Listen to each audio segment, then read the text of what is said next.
What's up, guys? We're back with another week of the A Game. That's right. Join us as we recap this week in App State sports, and don't forget to follow us on Instagram and Snapchat at the A Game Sports for weekly updates on App State sporting news and all the latest on-set action. This week on Mountaineer Spotlight, Marnie Bond interviews men's soccer assistant coach Brad Franks. I'm Gray Salter. And I'm Austin Lopp. And this is the A Game.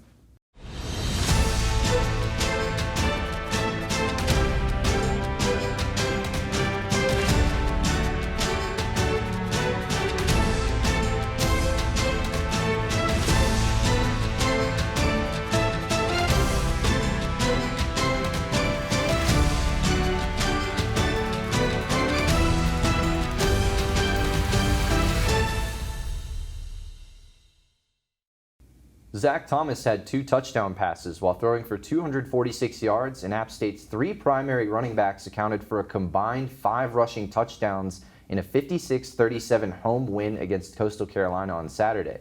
Thomas ended up completing 19 of his 23 pass attempts against the league's top-ranked defense, while walk-on Matthew McQuinn delivered a huge special teams play to help the Mountaineers turn a tie game late in the first half into a 42-21 lead midway through the third quarter. Akeem Davis-Gaither had a sack among his team, leading 8 tackles for App State's defense, and Demetrius Taylor ended the game with a batted pass, 1 stop behind the line of scrimmage, and a partially blocked punt. Daetrich Harrington rushed for 1 touchdown and a team-high 71 yards on 11 carries. Darrington Evans scored twice while adding 60 rushing yards, and Marcus Williams Jr. had 2 rushing touchdowns in a 43-yard outing. Williams Jr. followed a 13-yard run to the 1 by scoring a touchdown with 1:59 left in the half. And App State kicked off from midfield because of a penalty during Chandler Staten's extra point. McQuinn forced a fumble with a big hit at the 17-yard line, and Coastal Carolina recovered the ball at its own 3 before going 3 and out on offense.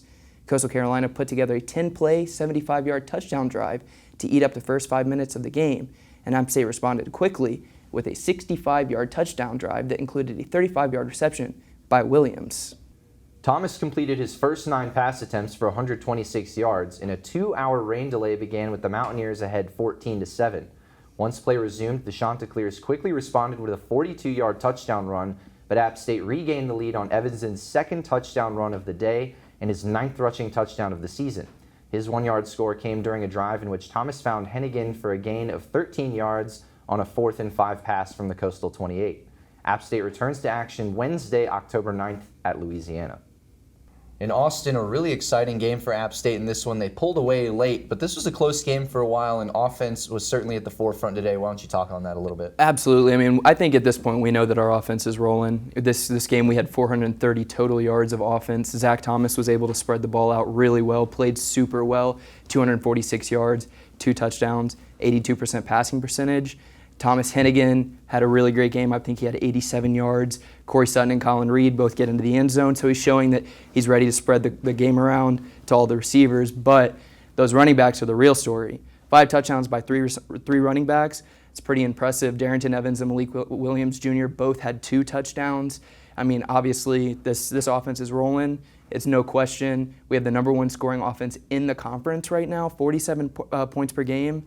Absolutely a machine that cannot be stopped at this point. Impressive stuff from the App State offense, and it took a little while for that rushing game to get going, but once it did, it was almost unstoppable for the Mountaineers. It really opened up the game for them. I want to talk about the defensive side of things a little bit. Defense has been a little bit of a grind for this team so far this season. Coastal Carolina had 393 total yards of offense, but you look at that, I actually think this defense played pretty well. Coastal's a team that, aside from their win against Kansas, was used to putting up big points this season. They run that triple option, which, the triple option actually focuses a lot of running outside the tackles. The secondary for App State did a really good job Saturday of, you can't be ignoring the pass against a triple option team because they still threw the ball around a little bit, but you have to be keyed into that rushing game and helping your guys up front towards the line of scrimmage because they're rushing outside the tackles so much. Shamar Jean-Charles, Sean Jolly both did a really good job of playing down towards the line of scrimmage and not letting those runs get outside too much. I thought the defense definitely had some good things to work on, but you look forward, App State's 7th in total defense in the Sun Belt. They're allowing 420 yards per game. That number is pretty high. You'd like to see that maybe be brought down a little bit. Absolutely. I think everybody's happy with, of course, our record, but you have to look at it and look at the things that do need to be fixed, and maybe there are some tweaks can be made. We are winning, so that's a good thing. As long as our offense keeps rolling, I think it's given our defense time to get into the works of everything. But looking forward, so this week we got the 50 votes in the AP poll. Wake Forest is the only school in the state that I think they got the 22 spot in the AP poll. So we're still working, still got a long way to go, but I mean, the ceiling is right there for us. We're ready to go. But we do have to wait until next Wednesday to play at Louisiana. And crazy, App State is actually the underdog for this game. Louisiana has the best scoring defense and total offense in the conference right now. So I think this could actually end up being a good one. It's still early, and I think some things will change with those predictions. I'd love to see the spread when it comes out. But for right now, I really feel like this could be a big win for us if we go down there and get it. Definitely could be a big game for App State. You consider right now with those 50 votes, that puts them at 29th in the country in the AP poll. So right on the cusp of getting inside that top 25. And you consider the talent of Louisiana, certainly a game that App State can't be sleeping on, something they'll have to take very seriously. Sun Belt play, it's here, it's started, and App State wants that game at the end of the year at home, the Sun Belt Championship. It'll continue, started with Coastal this week against Louisiana, then next week the steps keep going for App State. Keep grinding. Absolutely. After the break, we head to Marty Bond for this week's Mountaineer Spotlight with men's soccer assistant head coach Brad Franks. Stay tuned. They call me Prince like I'm royalty or something. But the places I've lived ain't no palaces. So I don't need grilled salmon or a new scratching post. Just give me a cardboard box and a can of tuna and we're good. You can even change my name. I'm cool being the kitty formerly known as Prince.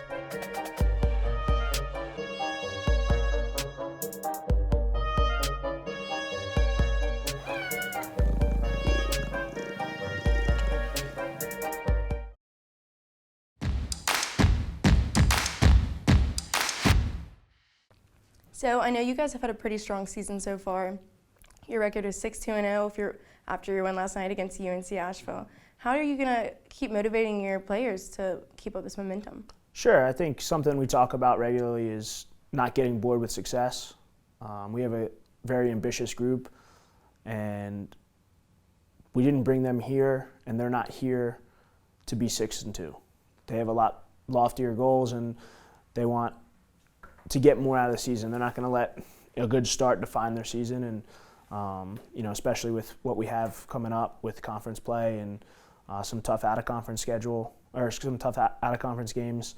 They're very ambitious, and we kind of just try and go, as cliche as it is, a game at a time, and just try and bring our best effort every night. So which upcoming game do you think is going to be the most challenging for you guys?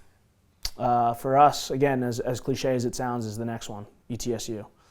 We have a huge week next week with ETSU and Central Arkansas, so we start conference. So a huge week for us. ETSU we've played in the past and have had our number, so that's one that we certainly are looking forward to. So I know coaching can be stressful. How do you find time to relax and just focus on your family, yourself, and the team? Sure, yeah, it's a very supportive wife. But we have, these kids are such a good group of kids that you don't have to worry about them. And we've worked really hard to get the right type of kids here and enjoy being around each other. So we call them family as well. But yeah, my wife is very understanding, and I have 2 dogs at home that help make it easier to walk in it every night. That always helps. Yeah. So I know these young athletes, they are always so busy with school, playing practice games. How are you going to prepare them for life, like after soccer, after graduation? Sure. I think that's something we talk about regularly through the recruiting process during their time here. We hope everyone is able to play after, and there's a lot of people that have ambition to play after college. But at the end of the day, it's about getting an education and preparing for life after college. So we embrace some of the struggles that have come. A hard week of classes and on the field, and we embrace those challenges and confront them straight away, and we don't back down from them. And there's tough conversations. And we talk to them regularly. We get them out in the community. I think we were the 4th best community service team in all Division I soccer.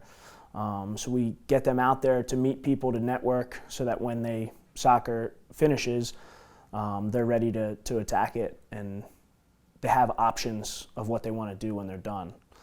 It's not like some of the football players who are going out and getting multi-million-dollar contracts. Even if you make it in this country, you have to have a fallback plan. So we talk about that regularly.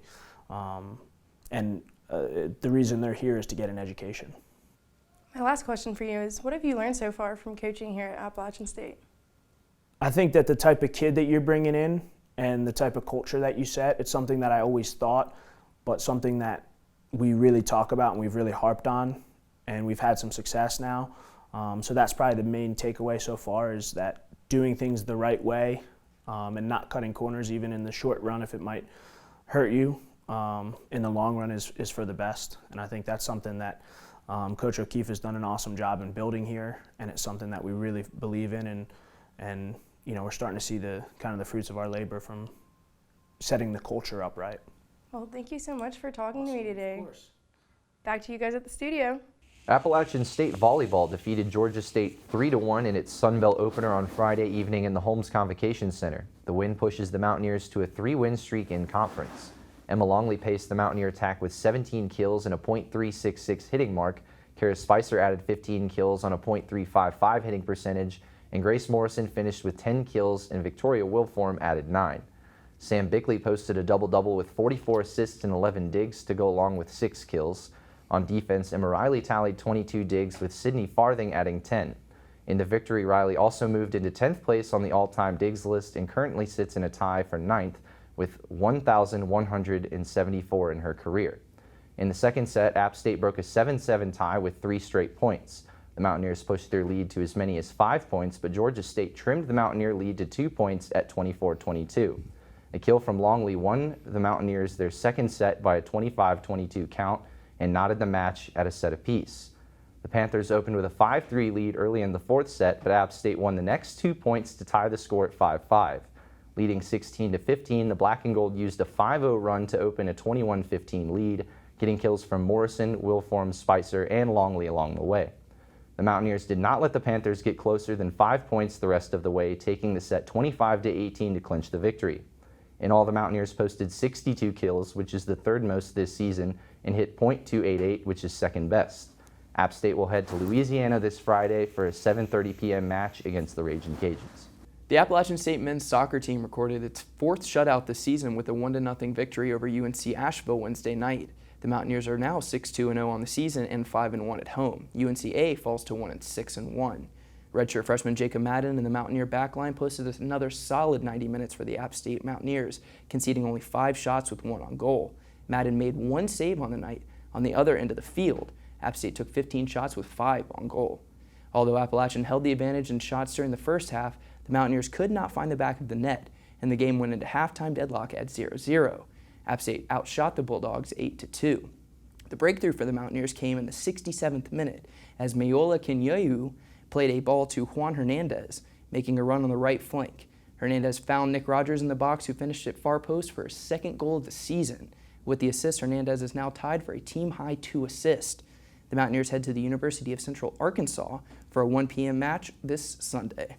App State women's soccer fell to Coastal Carolina in the Sun Belt Road opener on Thursday evening. The Mountaineers fall to 3-5-2 for the season. After scoring a season-high 3 goals on Sunday in the win over Wofford, the Mountaineers were unsuccessful on the offensive side of the ball against the Chanticleers. The Coastal defense held the Apps to just 9 shots with 1 on goal. Freshman goalkeeper Carrie Eagleston made 3 saves for App State. Coastal Carolina was able to break through the Mountaineer defense in the 51st minute when Hannah Miller finished a ball played in by Mackenzie Gibbs. 1 goal was enough for Coastal to notch its 2nd conference win of the season. The Mountaineers pressed after conceding the lone goal but were unable to find the equalizer. Appalachian also held the advantage in corner kicks, taking 7 compared to only 3 by the Chanticleers. Emma McGanby led the team with 2 shots, while Hulda Augusta Doder's head in the second half was the lone shot on goal. App State looks to bounce back Friday as they head to Louisiana for an 8 p.m. game against the Raging Cajuns. Appalachian State University field hockey suffered a 2-0 defeat to Miami on Friday afternoon at home. Senior goalkeeper Rachel Gaines made 3 saves in the first period of the game. After a goal early in the second period, the Mountaineers increased their pressure on Miami's backfield, firing a pair of shots to close out the half. Freshman Sarah Farrell delivered App State's best opportunity of the afternoon with seconds left in the first half, drilling a close-range shot from the right side of the Miami goalkeeper's left glove. Miami recorded only 2 shots of the third period before Leonore Burley registered the Redhawks' second goal early in the final period. Burley's strike off of a penalty corner in the 47th minute was Miami's 5th and final penalty corner of the afternoon. App State earned a penalty corner of its own less than 5 minutes later, but senior Michelle Taylor's shot was turned aside. The Mountaineers finished with 5 shots, 4 of them were on goal. Junior Verl Van Hertem led the Mountaineers with 2 shots and 2 shots on goal. Gaines finished with 7 saves, boosting her season total to 55 stops. Appalachian returns to action on Friday at 3 p.m. when they head to Central Michigan University. Stay tuned after the break as we head to campus to find out your thoughts on the Mountaineers' win against Coastal Carolina in this week's Q&A game. Honorary Forest Ranger Betty White here, lending a hand to my dear friend Smokey Bear. Because for 75 years, he's only said, only you can prevent wildfires. But there's a lot more to say. Like if you park your car on tall, dry grass, the hot exhaust pipe can start a wildfire. So keep the animals safe, especially the cute shirtless one. Go to SmokeyBear.com to learn more about wildfire prevention.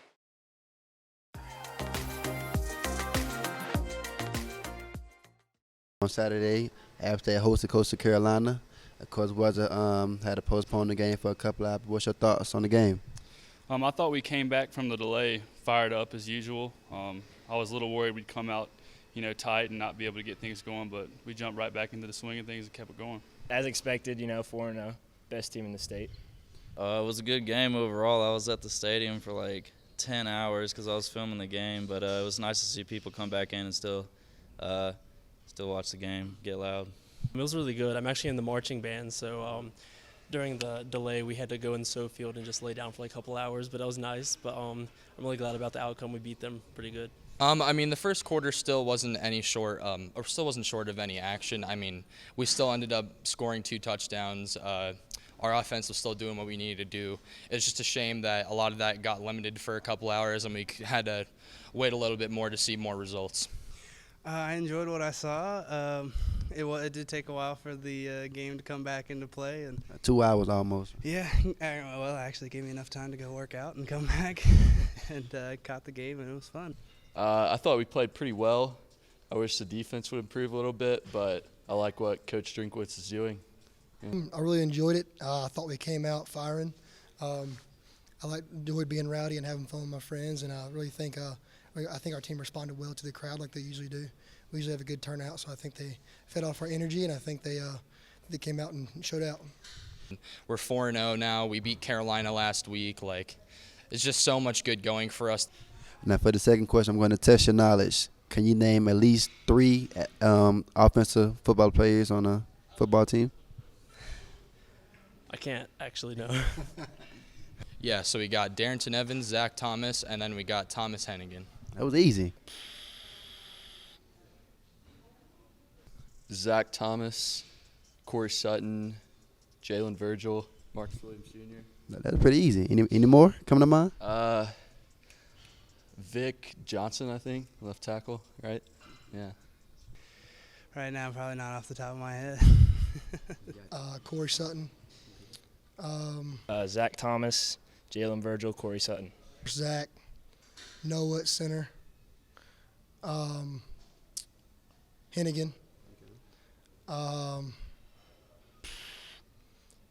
What is that? Corey Sutton. There you go. Yeah. All right, man. Thank you for your time.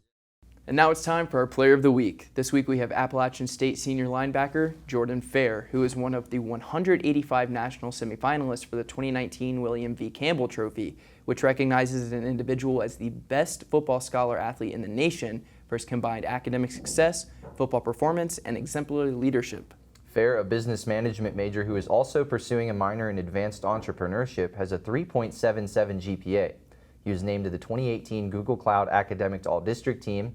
He's a 2-time member of the Chancellor's List and a 4-time member of the Dean's List. Now a senior team captain, Fair recorded career-high 16 tackles in the win against in-state ACC program North Carolina last Saturday. He earned his first team All-Sun Belt Conference honors last year after totaling 86 tackles with a team-high 5.5 sacks, and entered this year ranked number 3 among Football Bowl subdivision linebackers on the Athletics annual Freaks list. Pretty impressive stuff from Jordan Fair all around the board. But that's all the time we have this week for Mountaineer Sports. Remember to tune in every Tuesday at 8 to catch up on the latest in App State sporting news. And don't forget to follow us on Instagram and Snapchat at the A Game Sports for daily updates, everything Mountaineers. See you guys next week on The A Game.